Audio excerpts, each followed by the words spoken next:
Hey, Jordan. What's up, Rob? Nothing. I'm just frustrated. I'm seeing all these people online on Twitter, Instagram, Facebook, TikTok, the various other social networks, the more obscure ones, being really mean to Pete Buttigieg. Oh no. Again? Yeah, again, targeting Pete Buttigieg just because he happens to be the transportation secretary currently in the Biden administration. Oh, goodness gracious. Yeah. And then with the train derailment and the mass chemical spill that we saw in East Palestine, what is he supposed to do? What is he supposed to go out there and drive the trains himself? Like he's going to lay the track? What do you expect this man to do? Yeah. It's just the transportation secretary and the president of America. What do people expect from them? It's just disgusting that people would use this opportunity so cynically to go after kind and good people like Pete Buttigieg and Joe Biden. Very unfortunate. Yeah. I just think people are missing the mark. If you right now are taking this moment to attack Pete Buttigieg, it shows that the only thing to me, the reason you're doing that is clearly because you're thinking about the 2020 primary. That's right. And that's the only reason I think you could be talking about Pete Buttigieg right now in a train derailment story. That's the only thing I could think of. No, I know. And what you should be doing in this moment, if you really wanted to respond responsibly, your focus should be on how people in East Palestine deserved it because 70% of the city voted for Trump. I think that's the best, most equitable, and most responsible way to address this. Just tell people that they deserve it. And I think that's going to win people over to your side. Yeah. Listen, Pete won Iowa, Bernie Bros. This was decided a while ago. Okay, it was a historic victory. Just like that time when all the lights went off. He shocked the nation. Like when all the lights went off in that gymnasium. And if they could remember that, if he could light up the gymnasium, they can light up a town, they can light up a state. And he went on to make history, as we all remember, by bowing out early and handing the presidency to Biden and then getting the cushy administration job in exchange, which I guess was supposed to be like a launching pad for him, which is turning out to be the exact opposite, which is kind of unfortunate as well.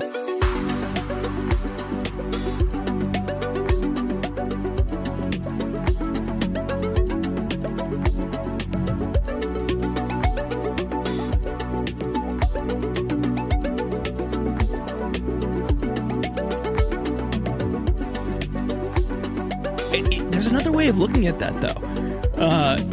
Steve Morris, who I used to work with at Media Matters, pointed out recently that Pete's first job, or his first request, was ambassador to the UN, and the Biden administration was like, no. And then his second one was ambassador to China, and the Biden administration said no. This was the third choice, I guess. So he kind of like failed down. And I think looking at it that way, it's even worse that he's in this position because it wasn't the gift that he wanted. Yeah. And he's like the fall guy for America's failing, destroyed infrastructure. Yes. Yeah, and he just has no experience. He's totally unqualified for the job. He's clearly failing between the airline debacle over the holiday season and now this, and the way they've responded to it by shifting blame and saying his hands are tied. What a fucking disaster. They thought they was just going to be able to go and do some cushy interviews on Fox or whatever and get those big sound bites going viral. Him and Kamala as well, who both got set up by the Democratic Party, both in the primary and in this administration, as being like the rising stars of the party. And both kind of got stuck in these dead end positions where they're deeply unpopular. They handed the border stuff to Kamala as well. And it's just been a nightmare for both of them. So even though it's the idea, I think, was to ensure that they had springboards to kind of take over from Biden, it almost seems like cagey old Joe Biden kind of stuck them in places where he could twist the knife a little bit. You can never trust that old Joe Biden. He's got those. He's been in Washington, Shifty. a couple decades. He knows all these little Shifty tricks. Joe. Shifty Joe. That's right. That's what we call him. Oh boy. Oh man. Yeah, we have a good conversation today, though. I'm excited about Yes, this one. we do. I liked it a lot. Yes, with Dan from the internet. This is a very good one. We talked about this kind of like AI trend that's been going on with ChatGPT and AI art and the way that that's kind of exploded over the last couple of months. We talked a little bit about like East Palestine and the sort of politicization of that. We ended up having a pretty interesting discussion as well about John Fetterman and men's mental health and kind of confronting these issues, taking more of an effort to confront these kind of issues and be open about them, which I wasn't really expecting to have today, but I thought it was some really good stuff though. I enjoyed it a lot. Yeah. Yeah, that was great. In that same conversation, I took a second to think like, wow, this is much deeper than I expected this conversation to go, but I enjoyed it immensely. On the East Palestine coverage also, or earlier this week, Matthew Cunningham Cook from The Lever joined us to talk about the amazing reporting they've been doing on the train derailment. You know, immediately getting out front of everyone and pointing out that Norfolk Southern and the rail lobby group lobbied against safety regulations and brake rules and hazardous material regulations, and, you know, quickly pointed out that the DOT hadn't done anything and that Pete Buttigieg was saying his hands were tied. And really now a legal challenge for environmental groups. Really great coverage at The Lever. So Matthew joined us on our most recent premium episode this week to talk about their coverage and what is happening in East Palestine. If you want to hear that and every other paid episode, become a paid intern, go to theinsurgents.substack.com. For just $5 a month, you get access to an additional episode every week. We thank you all for subscribing and supporting the show. You help keep us going because we don't want to do ad reads. We don't want to do sponsored content. The best way to support the show is to subscribe at theinsurgents.substack.com, and we thank you all for doing so. We are sponsored though by Colin Broom. That's a real thing. That's not a bit. But that's just a good product. That's just a good product, and that we believe in. So, like, no joke, it rocks. It works. Like, I'm not endorsing. I'm just saying, in my personal experience, I can't believe an Instagram product got me like that. Okay, yeah. I lost like 10 pounds, dude. It's crazy. Oh wow. Maybe I need to get some of this business. Get some Colin Broom. It's got the funniest fucking name. Yeah. No, it was a really good episode with Matthew Cunningham Cook. It's been really impressive seeing the work that The Lever's been doing on this. But Sirota's been in rare form lately. Friend of the stream, David Sirota, because I think he really shines in these moments when he criticizes, the role that establishment Democrats have played in perpetuating these situations, and then gets this wave of like unhinged people just like completely losing it on him. And I think he really seems to relish these moments. I think David Sirota really relishes being a heel to these kind of exact type of people.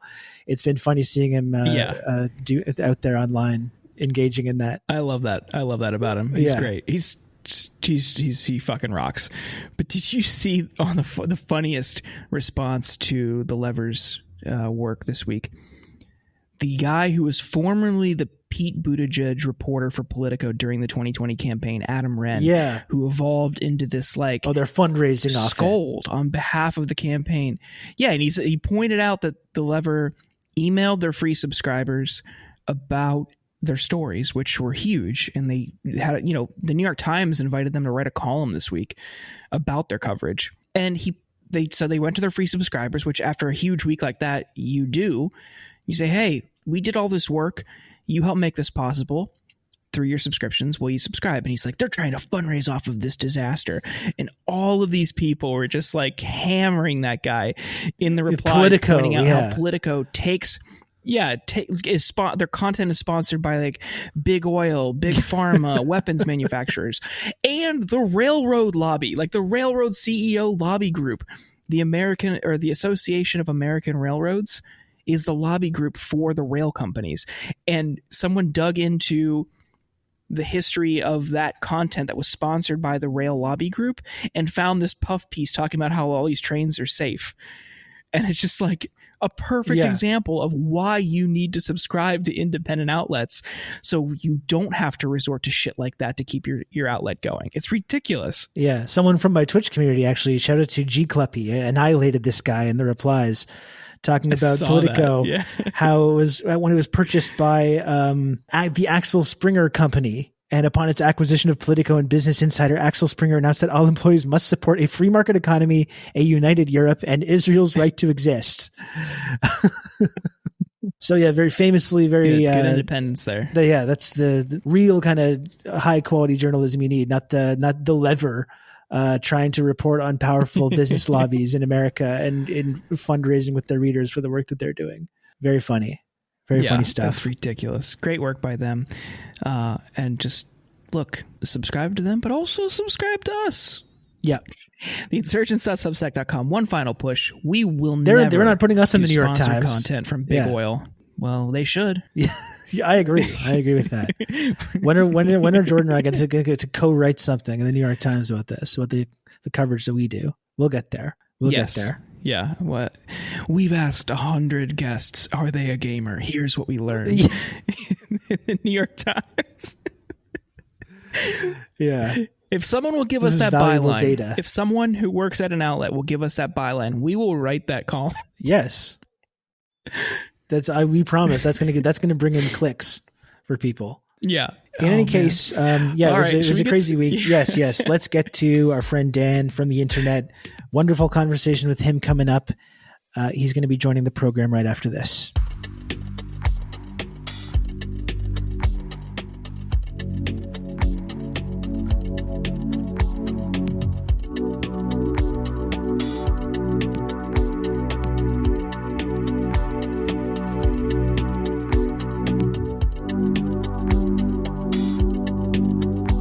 Joined by Dan Evans. Dan, how are you?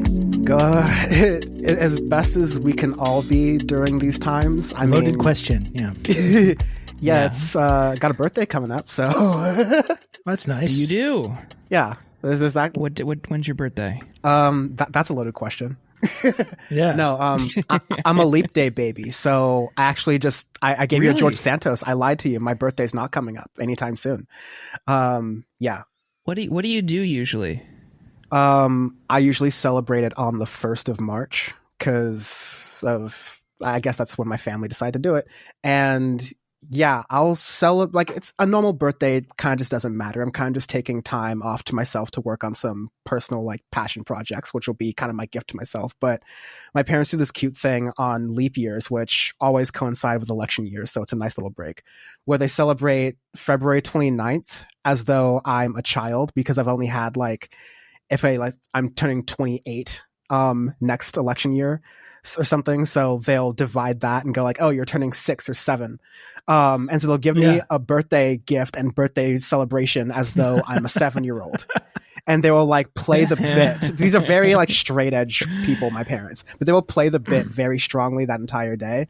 And then the next day they will do a secondary birthday celebration for me for my like regular, how many years have you been alive kind of day. So I do look forward to those. I like that. I don't know if I've ever What are you doing for your with 7th birthday then? Are you going to like the museum, looking at dinosaurs, Chuck or E. Cheese, aquarium, the ball pit aquarium? There we go. Yeah, absolutely.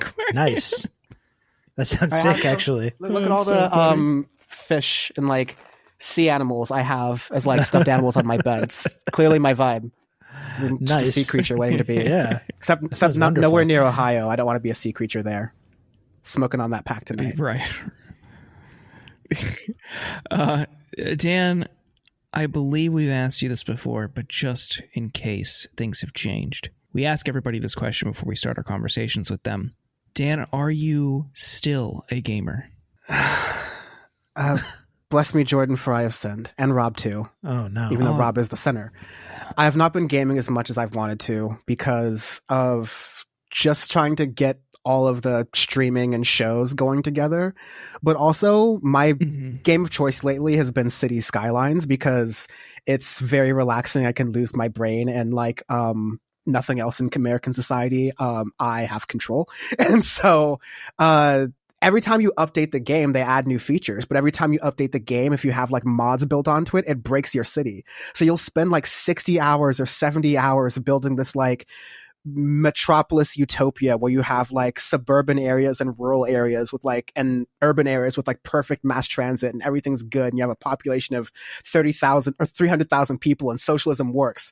The map breaks. And it just like takes all of your buy-in out of the game. And so I've been meaning to get ahead of all of my work and then eventually start streaming and just casually building a city again. But it's just hard, man, when you put so much energy in and it lets you go. Like it's like love, really. I don't know.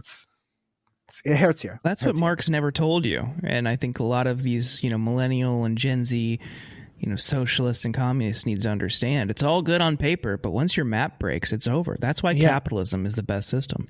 The map once you doesn't update break there. Yeah. Look in the history books. It works in theory, It's but right not in there. practice. That's what we know. Yeah. Rob, what have you been get any victory royales this week? No, I came close. Came up short a couple times, unfortunately. Yeah. I'm trying to think about expanding into. I got to play a different game. I don't think I can just play Fortnite for the rest of my life now. But the way it incentivizes you to only ever play that. And when I play a different game, it's just like, I'm missing out on the quests for today. Now it colonized my whole brain, so it forces you to just stay in that ecosystem. It's not good. Yeah. So I have been revisiting a bunch of old games. And one of so as I mentioned last week, I got a Steam Deck, and you can very easily emulate ROMs on there. Allegedly. And hypothetically.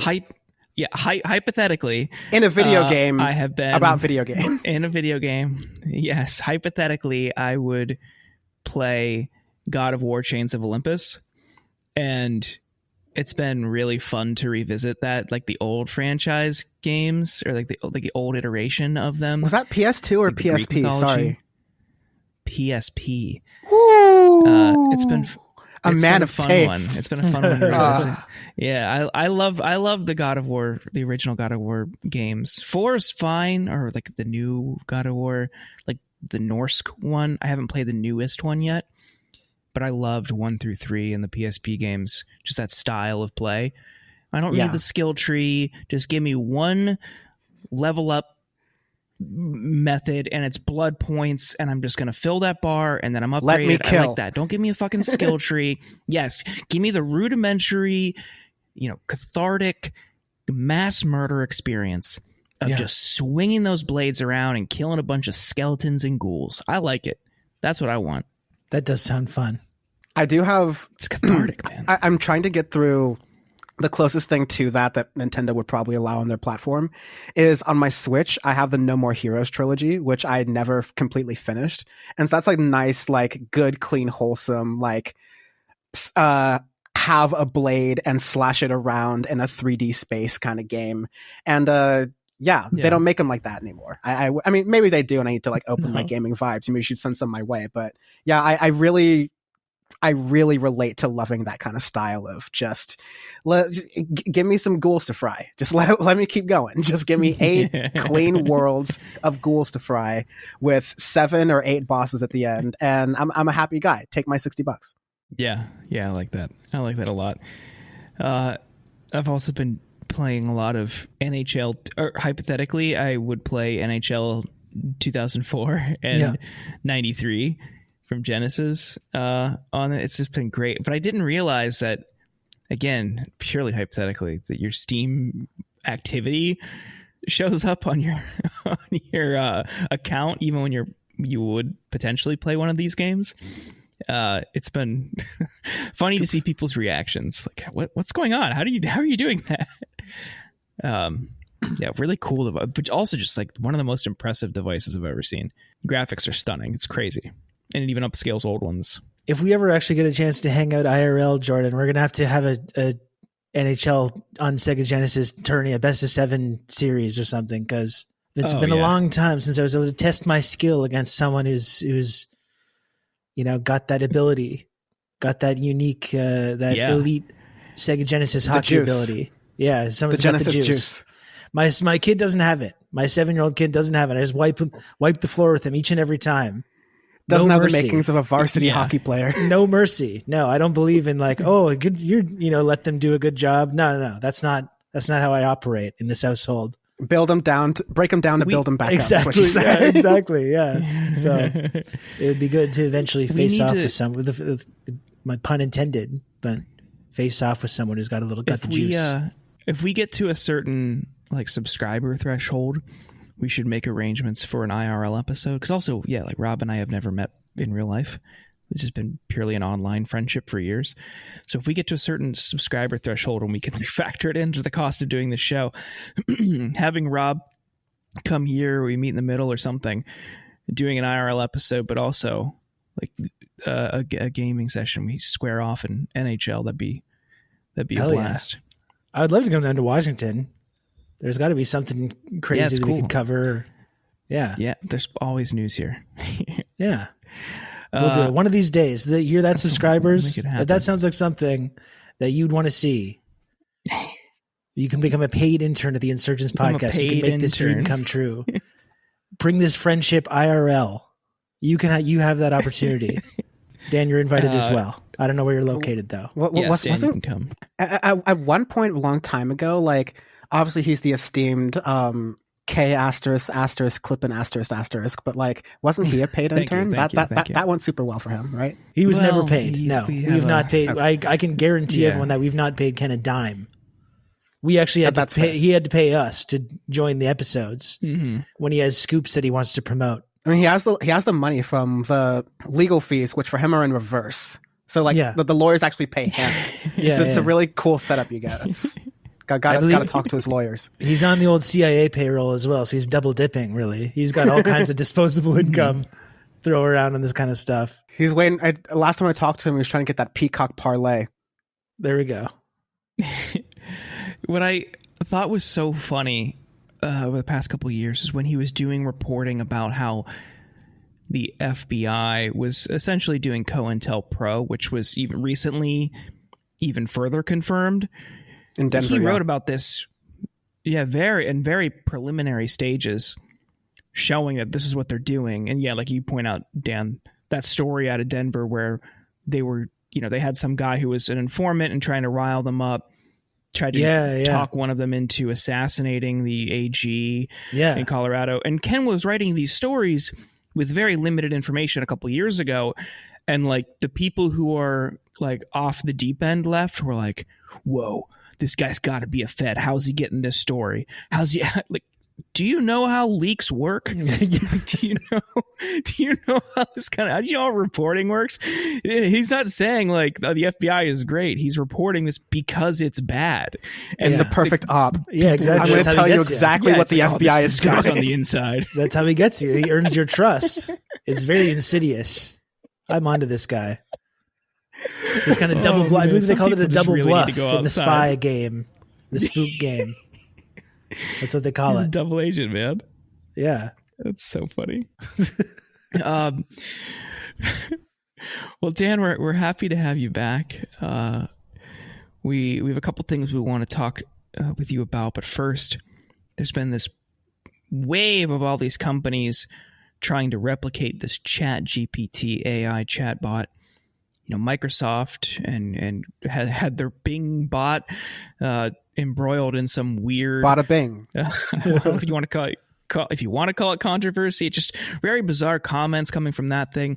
Google is trying to rush to get theirs out, which caused their stock to tank because staff were saying it was a premature announcement, but everyone's rushing to compete against this booming ChatGPT. In the big trailer for that Google released, there was a mistake that was released to everyone. And because it was a public mistake that they did in their like big advertisement, their stock price dropped because there's apparently the middle managers were also doing QA at Google. So Jesus. And it shows not to cut you off. It shows this urgency that all these companies are trying to get into this space. They see it as a next big frontier. And I'm curious what both of you think about this, and especially what it means for the future of work. Because, automation is has always been a threat to workers. And the professional managerial class, the elites, white-collar workers typically were never really concerned about it. There were some things that were automated here and there, like the tax prep industry moving to online-based self-filing. That was a big step.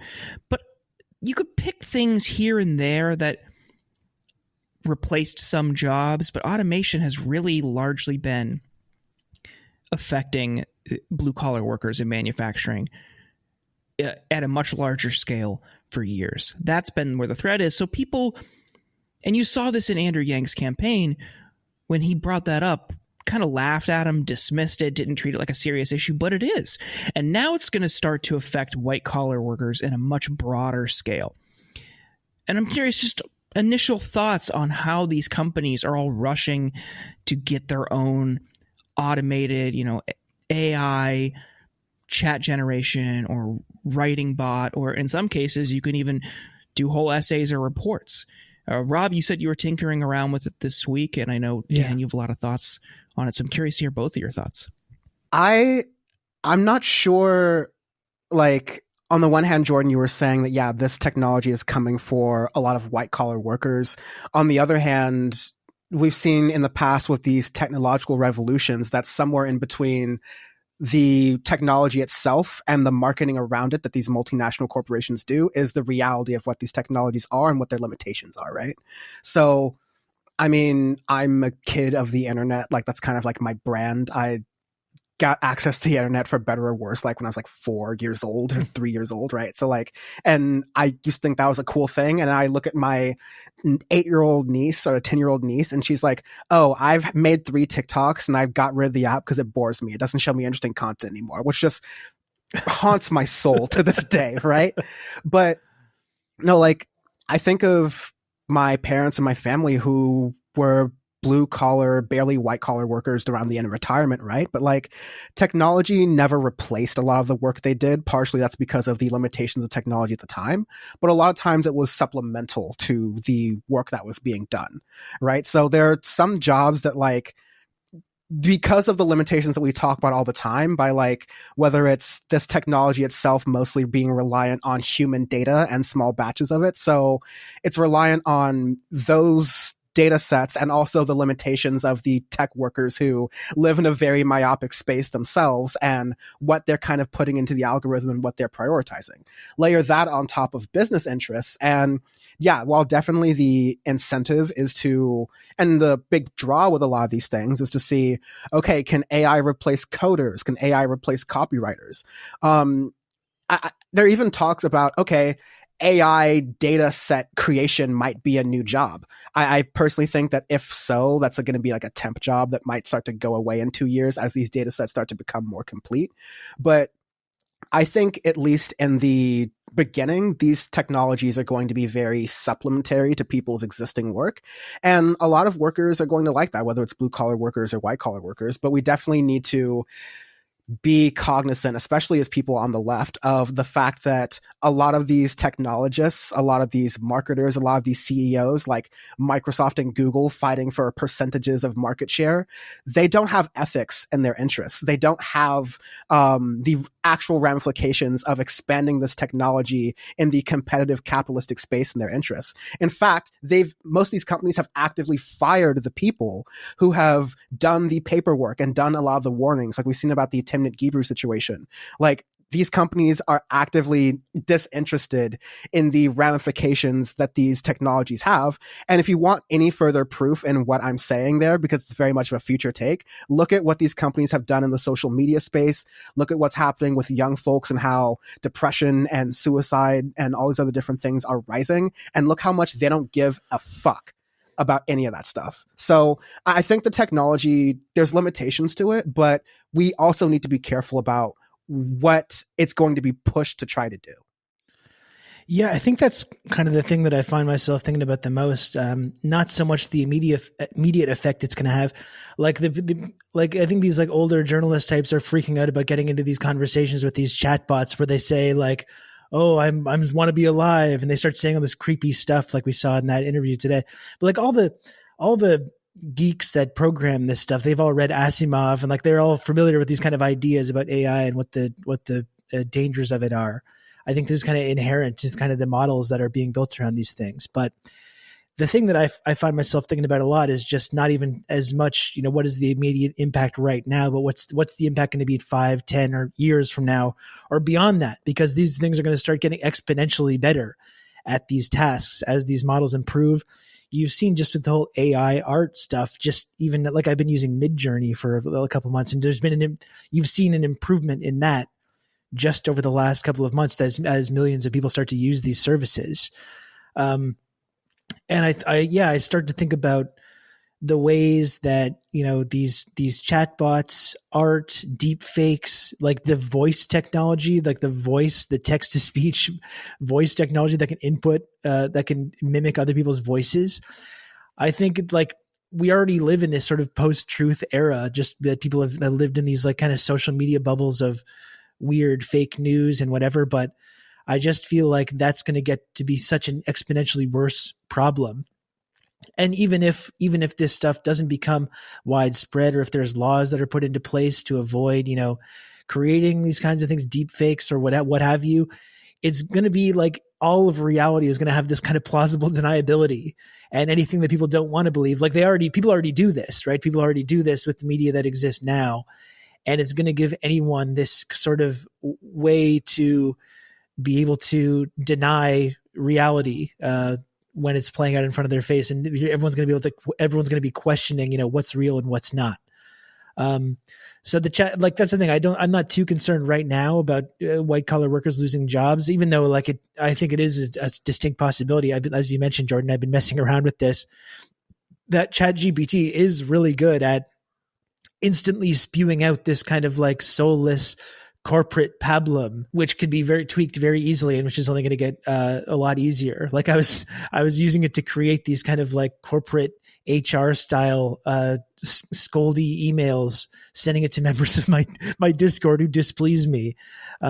It's amazing how good it is already. So I do think there's a possibility for having kind of an immediate impact, but I'm more just like thinking about long term as these technologies improve, and they're going to improve really quickly.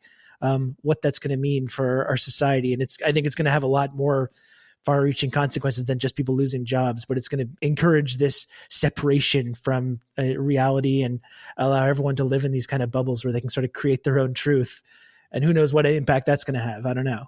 Yeah, on the plausible deniability front, like we've seen that in other instances, but in more fringe spaces. I know Media Matters, they track a lot of the right-wing, freaks, and in response to some old clips of some right-wing provocateur they had dug up, this is like a year or two ago, that person made the claim, oh no, this is a deep fake. And it wasn't. Like the clip had, you could see easily that it predated any of that technology or the proliferation of that technology, but that seems to be something they're keeping in their back pocket as this technology advances and evolves and gets better. That's something they're going to try to trot out in defense or to deflect or to distract. And as these things get more sophisticated, and it seems like they're very quickly getting more sophisticated and in many cases more believable, when used in a less outlandish way, because most of what I've seen is people been just trying to get a laugh with it. But if they really wanted to be nefarious and just try to make it seem entirely believable and do damage, like it seems like we're there or almost there. And in a political context, in a social context, that could cause serious harm. And I'm really worried about the future, where people just don't seem to care about these technologies and the risks they pose. And we have a regulatory apparatus and a government that just doesn't understand these types of things. Like they still don't even know what to do with social media. They still don't know what to do with the internet at large. They're years behind on that. There's no way they're going to be able to keep up with advancements in this space. And that's something I'm really worried about, because that could just really ruin someone's life or career. Oh yeah, there's no save for this happening to a politician, and that situation would likely be very ugly on a lot of different levels, but save for this happening to, I'll amend that, politicians on both sides, so like there's some skin in the game and it doesn't become like this partisan, oh, it turns out big tech is just attacking us, or oh, it's happening to them so it doesn't matter. Like either we know how this game can work, right? But I think usually the United States is after Europe, after a lot of other broader regulatory apparatuses to get to the ball on these things than America is, unfortunately. But that definitely still means that, and it's not that you're not saying this, but like it's important to keep our eye on the ball on this, because we're already like, yeah, they're seeing the funny sort of like, I guess Luddite purposes that people are seeing, like, oh wow, it said a bad word to me, or oh wow, it's like acting like that sentient being that we're so worried about. Like these journalists are acting like they don't all have Twitter accounts. Like they've all seen worse things from real people. And even though Microsoft, people always forget this, but like Microsoft's last attempt at AI had to be taken down like under around 24 hours because of its blatant use of the N-word and other like racial epithets and things like that. So like now Microsoft is using a lot of ChatGPT software and like layering on their own stuff on top of that. So again, maybe it's better. They ultimately have business interests in trying to take market share away from Google. That's what their CEO has literally said, that that's what their goal is, to do this. So given that, like everything else that is poisoning our brains, social media is a big example I've given, but just, digital marketing and like other aspects of the internet that we kind of, take for granted here or there, but are, having these impacts on us. Like it's knowing that these things are only going to advance because of these same things that have screwed up our society and have made technology like have worse impacts on us than some of the better ones. These same things are going to happen again and replicate again. If I take any consolation from this, it's that Zuckerberg bet his entire company on the metaverse being the future thing. And now it's looking like AI is going to be like the ball for at least 3 to 5 years. Like, we're going to have TVs with AI and earphones with AI. It's going to be the next buzzword, like 5G or whatever, right? But yeah, the fact that Mark Zuckerberg is taking like yet another L and is unfortunately taking it out on his workers, but yeah, Zuckerberg's taking another L. That's really the only kind of light I see from this, because AI is going to be like, it's a buzzword. A lot of its capabilities are being overblown, but I think it's going to be like the buzzword that's here to stay for a while. Soon we'll have Super Bowl ads that'll be all about AI, 8K, 5G, and every buzzword they can find. One example of the use of ChatGPT AI that I found ridiculous is something I just saw a couple minutes ago. I couldn't believe it was real, but apparently the Peabody Office of Equity, Diversity, and Inclusion at Vanderbilt used ChatGPT friend of the show, Vanderbilt University's Peabody Office of Equity, Diversity, and Inclusion. They used ChatGPT to generate a statement that they sent to students in the wake of the Michigan State University shooting, and they included a footer in the email that the copy in that email was from ChatGPT. What the fuck are you doing? How do you not have the confidence in yourself to write an email saying mass shootings are bad? I'm actually, because I'm just jaded by America, I'm more annoyed they don't have a template for this already, because the mass shootings happen so often. Why do you need AI? Just be like a insert location and just add a few variables literally in there. Copy and paste. Yeah. But yeah, like I get the whole thing where, okay, the most useful thing these chatbots can do is help us write early drafts or beginnings of harder conversations, like, generic emails that we're not in the right space to write about. But like, just like look into your heart and think about shootings and like say something. And don't just go, hey, ChatGPT, give me something that won't get me on a Fox News segment that will allow me to express sympathy for this mass shooting at this location. Send. That's even baller. if you're even if you're not comfortable writing that, and you still do ChatGPT for that, why would you tell people in the email that you didn't even write it? Especially for that email. It's so weird. It's levity. it's gonna lighten people up, I guess. During the I'm just, again, I'm jaded from a lot of this stuff, so I'm not even cutting them some slack. I'm just like, it's so disgusting. I have to put myself in a fantasy world where, in a Monty Python-esque sort of way, they're just on a different universe of how this is being played, and that's a better way than like how they actually did it, because it's disgusting. Oh, by the way, a robot wrote this sympathetic epithet. I couldn't do the thoughts and prayers myself as a person, so joining me now is Microsoft's latest bankroll. Well, that's what I mean. Eventually, I feel like we're all going to be sending emails back and forth to each other that we don't even have any hand in writing. We have this AI that's going to assume our personality, that's going to like send in like a work-related email to someone, and then you have your AI chatbot respond to it. And like eventually we're just going to be completely removed from that process. We're all NPCs now. Exactly. Yeah. And there's actually an interesting part in the Adam Curtis film Hypernormalization, talking about this chatbot from the 80s, Eliza, which was invented by this guy, Joseph Weizenbaum, basically as a joke. That was like a psychologist that essentially just repeated what you said back to it. You'd type in a little thing and it would just basically repeat what you said back to it. And people loved it. People started like confiding in this thing and like actually you treating it like an actual psychologist. This is a way, in the past, rudimentary version of the kind of technology that we're talking about now. So even in this very rudimentary version, it had this kind of impact on people psychologically. And now we're in the kind of future world, dystopian world that was kind of being predicted at that time. So for me, the whole thing is phenomenon is kind of like we got to kind of buckle up and wait to see how this is going to completely shift our society and morph it over the next decade, because it's going to be it's going to get very bizarre. Have you been seeing, again, like AI is being branded onto everything, but have you been seeing the memes of like the presidents playing Call of Duty or like Fortnite together, and they use the AI voice banks of Trump like and all Biden these playing presidents Overwatch talking. and stuff. Yeah. Obama jumping in like, and Biden's Trump's like, of course you've got the AC-130, Obama.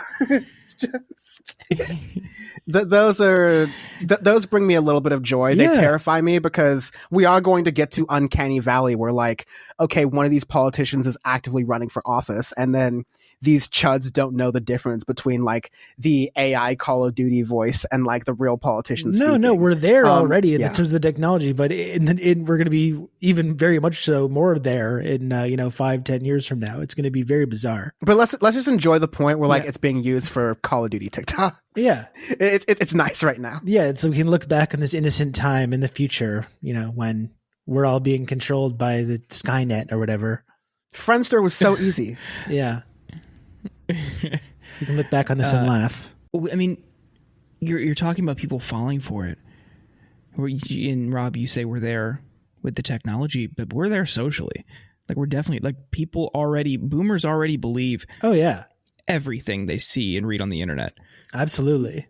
That's why we have QAnon. That's why we had Pizzagate. That's why we have all these other conspiracies. That's why people thought Damar Hamlin was a stunt double. Like that's anything is fodder for conspiracies now. And now that we have this and very easy to quickly download an AI program. I got one a week or two ago because I wanted to have Biden read one of my friend's like insane tweets in a video. It was just like, I didn't publish it or post it. I just sent it to him, but it was easy. It took 3 minutes to get everything done. Download the program, do it, cut the audio and video. It's very easy for somebody with malicious intent to do that and just create a new clip and bam, it's out to the most gullible people in the country. Yeah, like imagine if Turning Points USA like had a meme game. And so like they just started publishing deepfakes of Obama and Biden and Kamala Harris and like all this other different shit, like doing like witch trials and stuff with like Pete Buttigieg in the center, like basically like a Ben Garrison cartoon, like incarnate in reality. And they just published it through their boomer channels. Like it's a funny idea, like in theory, but like once you think about like, okay, who does this stuff touch and how, I operate on TikTok. It's a blessing and a curse that in a lot of ways it's a left-leaning space compared to, Facebook, which has become just like a complete cesspit of right-wing goolery. But like in both platforms in American society overall, we're suffering from an absolute dearth of like lack of media literacy. And so I worry about false messaging, not to both sides it, but like I worry about false messaging being presented by people who are primed to believe it. Because it's like even in a journalistic perspective, like I've fallen for this sometimes. Like if you're primed to believe like, oh yeah, this would totally happen, but it's also fake. It's a difficult thing that, as someone who feels a responsibility to disseminate true information to people. We saw that with the weighs on Andrew you a Tate little bit more. pizza thing a couple weeks ago. Yes. Yeah. An example of that. Yeah. And so like, even though we already see that with things that aren't like AI, they're just like urban legend and rumors, which have existed time immemorial. It's just going to be much worse when there are people who are like, hey, video is the ultimate proof. And that has been more or less like 98% true until this decade. Once that starts changing a lot, like I have a phone they advertise on every NBA game that's like, you have a magic eraser where you can erase people from the image. What is reality anymore, right? Well, like, speaking of the NBA, they said there's that new feature on the NBA app where you can like edit yourself into basketball games and you dunk on James Harden or whatever. Like, best thing they've done in which years, actually honestly. seems cool. That actually seems cool. Yeah. I saw that clip and it looks really cool. No, but you're totally right. You're gonna have clips of Obama going around like, oh, let me be clear. Hillary, the adrenochrome supply is running low. We need mass sacrifice of the children that we traffic in the Democratic Party establishment. And people are going to be like, this is game changing. This Really? is totally real. I knew it. I'll send it to y'all later, maybe put in the description, but there's Fake News Network on Instagram. They had like a clip of Hillary and Bernie debating on like the PBS NewsHour debate. And Hillary Clinton's trying to make a point and they cut to Bernie who's just like hitting symbols together as she's trying to talk. And like, obviously that was it's real, fake, actually. but That was real. I remember that. He did do that. That rocked. yeah, that was a real Sigma male move. Yeah. Did you see that interview I think New Yorker did with him this week about his upcoming book? That was great, but yeah. They had the interview on the Valentine's classic grumpy Day, Bernie and the coming story back. starts. Yeah, and he's like, "Why is Valentine's Day on a Tuesday?" It's like, I don't know, man. It's I the read it. 14th It's Bernie. like, I don't know what to tell you, but I love you. Yeah. We didn't deserve him as president, honestly. No. It's better this way, actually. I say as I'm like months behind on my medical bills. Yeah. It's so funny. Poor Jane. You know, speaking of medical, Bernie, got to take her out to dinner or something. they seem happy. Come on. Yeah, Just buy some flowers. Yeah. yeah. He also strikes me as the type who doesn't do those types of holidays. He'll probably, it's just a Hallmark holiday. But at the same time, I also believe He's Bernie right. to be the kind of person to like do these acts of kindness just like out of the blue and randomly Sure, yeah. too. I would hope, yeah. Yeah. Speaking of medical bills and our medical system, John Fetterman, new senator from Pennsylvania, is in the hospital. He's going to be there for an extended stay, getting mental health care, which I think we all agree is good. If that's something he's dealing with. His spokespeople said he's dealing with clinical depression, and he's getting treatment. That's good. While the right has taken this as an opportunity to, again, discredit mental health care as a form of health care comparable and on the same level as every other type of health care, because your brain's part of your body, and even though they don't have them, it's still essential to take care of and maintain. So I'm curious what you thought of the reaction from the right when this announcement was made, and how this shows he's weak or any other sort of emasculating word they used, and that he's unfit for office as a result of this announcement. And also, again, he went to the hospital a week or two ago to get tests done just out of an abundance of caution because he is a stroke survivor. All signs were clear on that front, but he is now getting care for mental health. Just curious what you guys thought of the reactions from the right when this announcement was made. I mean, I'm I've unfortunately been around to see like even more disgusting things than this from the right. So like, I'm just really not surprised.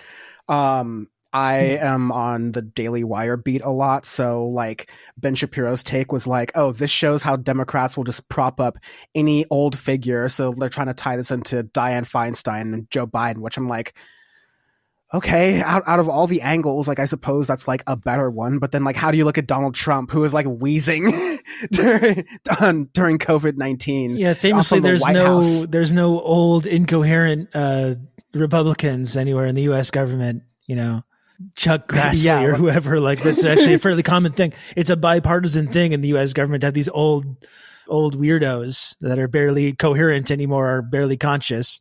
I think that's like you can see that in both parties in the kind of gerontocracy that runs the U.S. government. Yeah, and this hatred isn't towards like, we all have people in our family who like may not be at their like prime as their like earlier years, and like we love them and we care about them, but like they also, at least most of us, I think, have the individual responsibility, not to use that phrase, but like, you know, we try to make sure they don't drive. Like we try to make sure they have as few like external responsibilities as possible, because we understand that like in that mind state, while they might still be valuable as people, like they should be as far away from the levers of decision making as possible. Yeah. And in terms of Fetterman as well, I think, like you said, Dan, it's not surprising that they would latch onto that, just like the right latched onto his stroke and his other health issues to try and discredit him. You know, I think overall it's good, though, to see someone with a big public profile. I mean, first of all, I think being in the Senate would make anyone depressed. It seems like a not enjoyable thing to have to do with your life. But, you know, I don't think people do take their mental health seriously enough, especially men. You know, this is like a kind of a pretty serious problem with men in the modern age is not talking about mental health enough, and certainly not getting treatment for mental health issues. And so just on that level, I think it's kind of good to have someone that has this big emerging profile, a political figure that's kind of normalizing that, because it's a major problem in our culture of men not really taking these issues seriously. I know it's a problem that I've had personally, certainly, that I'm trying to kind of start to work on more now that I'm almost 40 years old. So, you know, good for him. Wish him the best. I think it's a good thing. And it's not surprising that the right is latching onto it as some kind of sign of weakness, but it's a good thing. Yeah, it took me a while as I was growing up to get past this stigma or this idea that accepting that you might need help is in some way making you inferior or inadequate or weak or whatever.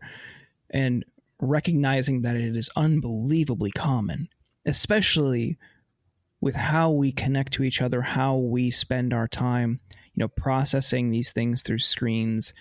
And I know it's cliche, but it does have an impact, just seeing people's unrealistic depictions of their lives. Yeah. And you're only seeing, like even to Dan's point, to tie it to AI, editing things out of photos to make their life seem even better, and only getting these distorted depictions of people's lives that aren't rooted in reality. And you're fed it on a constant basis, and that's how you spend your leisure time, just scrolling through all this kind of stuff. It'll fuck you up. It'll fuck everyone up. And I really feel bad for kids who have a totally warped view of the world as a result of this. But for me, it took time to realize that, and eventually I did. And I noticed such a seismic shift in how I was before and after that recognition and taking action on it. You know, going to therapy, getting help, treating it. It changed so much about me, and I wish I could go back and do it earlier, because I would have had more years where I was, you know, more present, more aware, less angry, being in better control of my emotions, being in better control of my rage that I had when I was younger. And I feel bad for people who don't recognize that and don't take action on it, because it does work and it does help. And it's sad that we have the stigma around it. And like to Rob's point, especially for men, because society pressures you to bottle it up. Like from a young age, you get hurt. What's the line? You know, toughen up, be a man, don't cry, only girls cry. Those are really harmful thoughts to internalize for decades growing up. Because I'm not saying like, oh, you should go out and cry every day, but just like dude, if you're hurt, it's okay to be in pain. Like, you're human. It's what happens. It's ridiculous. There's a really good documentary called The Mask You Live In. I don't know if either of you have seen it, but it talks about that and how groups and communities are trying to reach people at a young age and help them understand that's not the only way to see the world. And I hope that idea and mindset proliferates, because it just makes you better off in the long run. It's great if you can recognize that early. I think that's a good point. And, it's the kind of thing when you talk about this problem in our culture, it's a tough line to walk, because you don't want to make an excuse for anyone that engages in horrible behavior. But I think there's a reason that so many young men are being like radicalized in these completely fucked up directions and ending acting out in these horrible antisocial and violent ways. Like we were talking a few weeks ago about Andrew Tate, and you wonder like why. You look around, why are people, young men, why are they responding to these kind of individuals?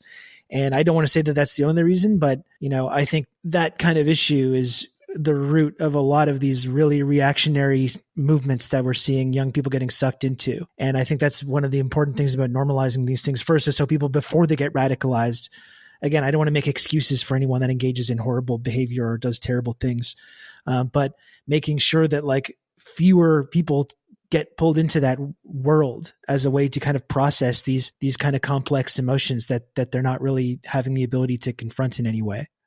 Yeah, I like what you're saying there, is that like not to excuse any of this behavior, but it's important to, I think there is one strategy that I think is effective in some ways and useful for education, to kind of draw at a societal, okay, like toxic masculinity is a thing that exists in culture and something men have to sort of like combat and look at in society. None of those things have changed, right? But that's been the discourse for a good decade. And so you've had a complete counter revolution to that. And so, like in any other context, like you change and update the messaging a lot like the right wingers are. Like I think about how in the UK, especially, like they're having to develop special curriculum to like Tate pill a bunch of these like American equivalent to like middle and high school kids, because again, a lot of, to bring it to a political perspective, the austerity politics of conservative governments in the UK and the United States, where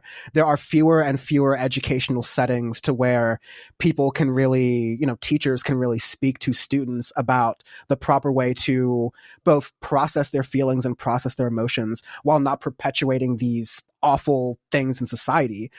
Those things get cut. And even if those things aren't cut, you see situations where, well, there's laws like in Florida to where these things get politically charged, and teachers feel they may be legally threatened by bringing up something or like incorporating gender into this analysis, doing the things that were supposed to make kids, or at least expose kids. You can't force kids to do anything. I don't think people are trying to do that, but expose kids to the broader society while they're young so that they don't grow up and internalize these awful frameworks. At the end of the day, like, what I was talking about earlier when I was saying that we need to update how we're describing these things. Of course, yes, toxic masculinity is a part of it, but Andrew Tate is providing this framework for men and women, like relationships and all these things. And it's terrible, but it's on us, I think, especially like as people who are expressing and having a voice, but also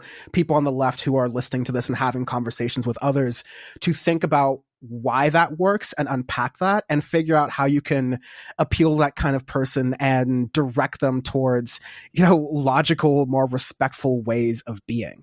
And so that's kind of the next step I'm thinking about. It's like, how do you look at, without, again, like you're saying, Rob, without apologizing for this behavior, this discourse, like how do you look at these kids who don't have a lot of sense of direction for like what is right and wrong because of what is exposed to them on these algorithms and like what they see their heroes getting away with in a lot of cases, and reaching them at that level and saying, no, here's actually the way the world works. Here's a framework that you can agree with to make yourself a better, more respectful human being, a person who treats people better, who, Jordan was saying this, I can definitely relate to this, like working through rage and anger and processing these things in healthier ways so that it's, you know, maybe not always productive, but at bare minimum, not destructive to others.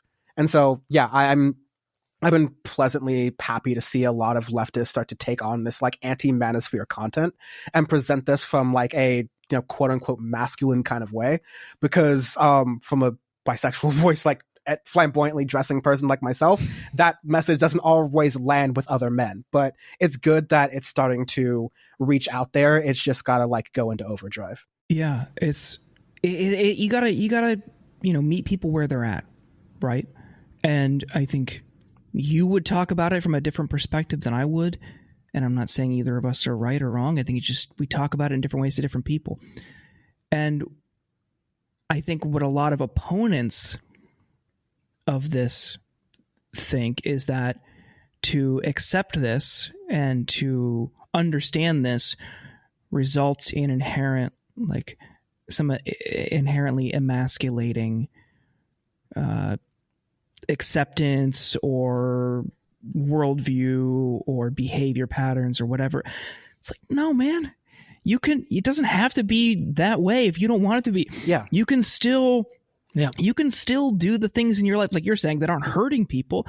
Like, I still watch sports. My favorite music is metal. I love violent video games. But at the end of the day, if I'm not feeling good, I'm not going to bottle that up. I'm going to go to somebody who is trained to help people work through those things and talk to her about it. And that helps me. Like, I don't have to just immediately go out and become some, you know, blue-haired SJW, like whatever. Just live your life how you want, as long as it's not hurting somebody, except that those people are also on the same side as you and just want to help make the world a better place. And you can still do things that you like. You don't have to just get into like art house dramas and read theory all day. Like, do whatever you want, man.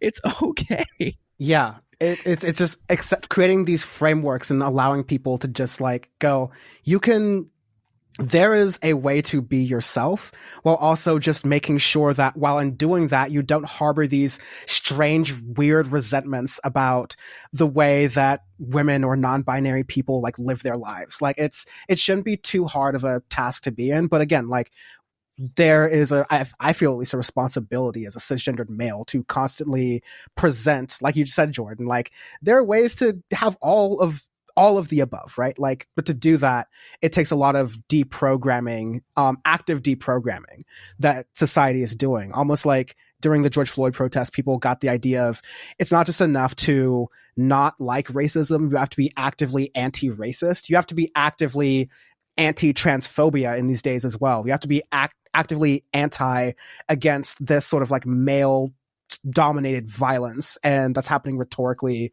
and in reality in society. So that's sort of like the responsibility I feel to have there. But I think that everyone listens to things, like you're saying, meet people where they're at. Everyone's listens to things in different ways. So yeah, as long as we're directing people away from this toxic idea of, bring it back to John Fetterman, like seeking help or getting treatment or going to a doctor is a problem. Like, that's healthy. That's good. I thought we were supposed to applaud politicians who are straightforward with their health experiences as opposed to hiding them. Because what would all of these Republican politicians be saying if, Fetterman was secretly passed out at a Democratic committee retreat, and all the Democrats knew about it, but he kept it secret? And, what health things is he hiding from? We all know the cycle that would be. So because he did the right thing, all they're doing is perpetuating the stuff, which is like, he's weak because he realizes that he needs help. And in order to serve his constituents, he's going to need to be his best self. It's a ridiculous thing when you break it down. And I hold out some optimism that the voters, the people who he represents, will see this, because that's the same reason they voted for him. It's the same reason they overcame all the bullcrap from Dr. Oz and all the stuff they were pushing the Republican Party was at that time. And they believe in him because it's ultimately what John Fetterman stands for. And so that'll be hopefully hopefully what happens. But this is this country, Yeah. so we'll see how they react. I think we should talk a little bit about the train derailment in East Palestine, because I know, Dan, you've been kind of looking at that. I'd be interested to hear both of your thoughts before we wrap up about how that's progressed over the last week. I think this tipping point was reached where I think people were there was this big cognitive dissonance between how this was being not talked about in mainstream media versus how people on social media started really latching onto it. And that caused it, I think, to get a lot more attention and a lot more coverage. And now you have the Biden administration starting to talk about it. I think when we recorded our last episode, they still had yet to do that. But I think something kind of like fascinating and very unfortunate that's going on, which is that it's now, like everything, it's kind of becoming this politicized thing. It's turning into this kind of culture war event where now a lot of conservatives are latching onto it and pointing out that it's an example of the failure of the state or being abandoned by Democrats or what have you. And we've talked about the ways that there's very real truth to that. I think it's kind of preposterous that people on the right are claiming to be, better on like infrastructure or safety standards when they've spent decades like actively campaigning against these very things. It's not like people on the right are going to be talking about nationalizing the railway system or strengthening the railway unions or anything like that, as we discussed on this show, would be actual solutions to dealing with these kinds of like derailments. So that's very silly, but you also have this on the other side, you have this kind of like Democrat fetishizing group, which is now kind of circling the wagons around Democrats and kind of refusing to acknowledge that the Democratic Party or the sort of neoliberalism that the Democrats have championed now for the last 30, 40 years has anything to do with it either, or suggesting that like the Biden administration has their hands tied to deal with it, or that Pete Buttigieg is somehow powerless to do anything about preventing these things from happening. Taking on this idea that like, well, there's like 1,100 train derailments per year in the United States, and it's like, that's not good though. That's pretty bad. Like there should be conversations going on about how to limit that or anything. But it's, again, like everything, it's just turned into this kind of culture war situation now. Where people have picked their teams and their sides. And as usual, with the United States, nothing is really going to be improved in any way. And the people that are just going to be further entrenched in what they already believed. Maybe it's just my sick thrill of seeing Jordan go off. But how do you feel about the directing it to you, Jordan? How do you feel about the Reap and Sow crowd that's been especially vocal doing all of this? Hey, the folks in East Palestine, a place where I understand like you have some like personal relationship to. It's like, they vote conservative and they vote this way, so these are the politicians that you get, and this is what happens. Hopefully you have like a broader like ability to see these things than even I do sometimes. Like, hopefully you're not getting a bunch of people on the left who think they can coalition build with that kind of like reap and sow dialogue. But I mean, what does that make you feel, especially when you like compare those folks who view politics as like a team sports kind of thing versus you as someone who's like experienced activism on the ground? You're like, you can't just reduce these people to like red and blue the way you're trying to. Well, to go back to our last conversation, I would have handled it a lot differently a few years ago. I'm coming up 3 years sober, and if I was not, I would have lashed out all week because I've got roots there. Talked about in the last episode. I grew up just a couple towns over, went to school one town over from East Palestine. It is, it's a conservative area, but that doesn't mean they're any less deserving of clean air or water. And in that area, specifically in the Rust Belt and post-industrial America, the reason you saw a huge upswing in Trump votes is because people like Hillary, people like Obama, people like Clinton, and decades of neoliberal Democrats gutted and left that area to die through policies like NAFTA and the proposed TPP that Obama championed and Hillary championed before union and worker pressure got her to flip-flop on the issue. It would have been even worse for American workers. That's a blue-collar area. East Palestine is a little bit more rural than Youngstown, but that whole area is in that situation together. They all know it. And The reason they don't like Democrats is because they've seen what neoliberal policies do to that area. And people in San Francisco and New York or in any other super liberal, safe place where you're not relying on manufacturing, where you're not relying on blue-collar jobs to get by, and where your median income is not near or below the poverty level for your town. It's very easy for people to make that statement. Oh, you got this because you voted for X, Y, and Z. It's also, that's a really conservative, like religious area too. There's a ton of Mennonites around there. They're just not going to vote for your guy. I'm sorry. But that doesn't make them any less deserving of clean air or water. And by celebrating it or dismissing it because of voting patterns, it also shows an ignorance on your part. Because here's the thing. That air isn't confined to a red area, a red town, a red county. That water doesn't stay in one place. It affects all of us. And when you're dismissing an environmental disaster like this, as the air and this thick plume of black smoke is floating around and outside of that geographical area, it affects everyone. And 100% of the people who live there didn't vote for Trump. In the East Palestine, I think 30% voted for Biden. It's a very small town. But that doesn't mean just because they were outnumbered, the people who live there who are on your side also deserve to suffer. Like I said, I would have handled it a lot worse a couple of years ago.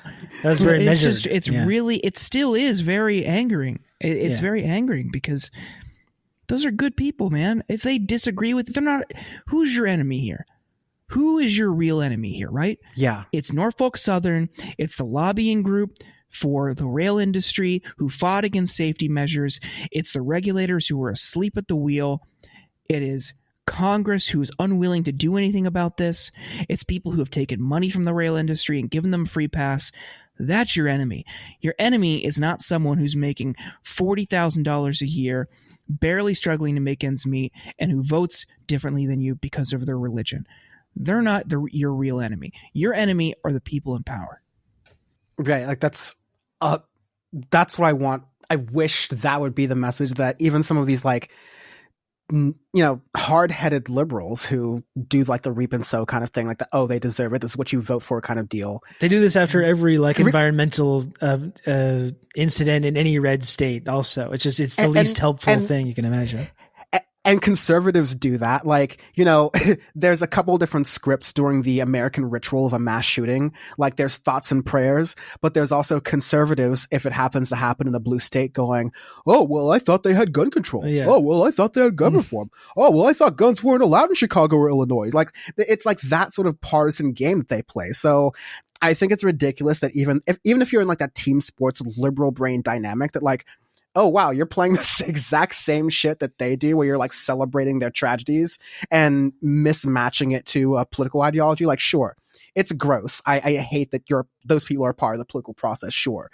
But at least when I'm talking about like getting this stuff forward, just like you're saying, and I think anyone who has worked in an activist space, this is just like obvious stuff, that like just because they voted differently doesn't necessarily mean they're your enemy. If anything, like that's an opportunity for you politically to get them to jump the line. They already hate Democrats. We already hate Democrats. All right. That's really an opportunity for people to organize. And so unfortunately, like what folks have been seeing is that you see Republicans who are starting to organize down in East Palestine, in a lot of these areas where you're seeing a lot of the environmental effects of this crash. And while you have the Ohio River Valley organizers and a lot of other folks who are trying to combat that, there's always going to be a ground game and a game of trust after these sort of political calamities and disasters that should be seen as opportunities for recruitment. The fact that you're not seeing a lot of people on the left there who are providing an analysis for people on the ground to say,